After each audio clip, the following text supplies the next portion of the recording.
সোমবার নবরাত্রির প্রথম দিবসে ইতিহাস রচিত হল সতীর ৫১ পীঠের অন্যতম পীঠ উদয়পুরের ত্রিপুরা সুন্দরী মন্দিরে। প্রসাদ প্রকল্পে ৫২ কোটি টাকা ব্যয়ে এ মন্দির নতুন রূপে সাজিয়ে তোলা হয়। আজ এর উদ্বোধন করেন প্রধানমন্ত্রী নরেন্দ্র মোদী।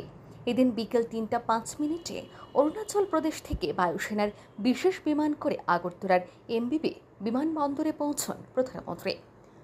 বিমানবন্দরে প্রধানমন্ত্রীকে স্বাগত জানান মুখ্যমন্ত্রী অধ্যাপক ডক্টর মানিক সাহা। উপস্থিত ছিলেন রাজ্য বিজেপির সভাপতি তথা রাজ্যসভার সাংসদ রাজীব ভট্টাচার্য সহ অন্যান্যরা। বিমানবন্দর থেকে হেলিকপ্টারে করে পালাটারা হেলিপ্যাডে অবতরণ করেন প্রধানমন্ত্রী। সেখান থেকে ১৩ কিলোমিটার দীর্ঘ সড়ক পথ ধরে প্রধানমন্ত্রী কানভায় মাতা ত্রিপুরা সুন্দরী মন্দিরে পৌঁছায়।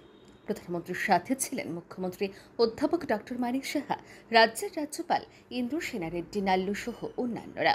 এদিন প্রণাম করে মন্দিরে প্রবেশ করেন প্রধানমন্ত্রী। মন্দিরে উত্তরীয় পরিয়ে প্রধানমন্ত্রীকে বরণ করে নেন প্রধান পুরোহিত। প্রধান পুরোহিতের হাতে মায়ের জন্য নতুন বস্ত্র তুলে দেন প্রধানমন্ত্রী। পরে বৈদিক মন্ত্র উচ্চারণের মধ্য দিয়ে মায়ের পুজো দেন তিনি।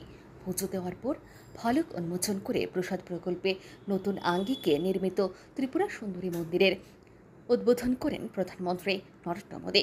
এই সময় প্রধানমন্ত্রীর পাশে ছিলেন মুখ্যমন্ত্রী, রাজ্যের রাজ্যপাল, প্রাক্তন মুখ্যমন্ত্রী তথা লোকসভার সাংসদ বিপ্লব কুমার দেব, পর্যটন মন্ত্রী সুশান্ত চৌধুরী, রাজ্য সরকারের সচিব কিরণ গিত্তে।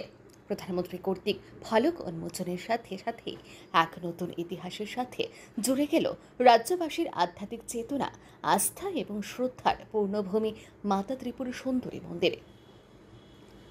৩৫ মিনিটের অনুষ্ঠান সেরে সড়কপথে পালাটানার উদ্দেশ্যে রওনা হন প্রধানমন্ত্রী। সেখান থেকে হেলিকপ্টারে করে এমবিবি বিমানবন্দরে ফিরে আসেন তিনি। এমবিবি বিমানবন্দর থেকে সেনাবাহিনীর বিশেষ বিমানে করে রাজ্য ত্যাগ করেন প্রধানমন্ত্রী নরেন্দ্র মোদী। ব্যুরো রিপোর্ট, আর নিউজ।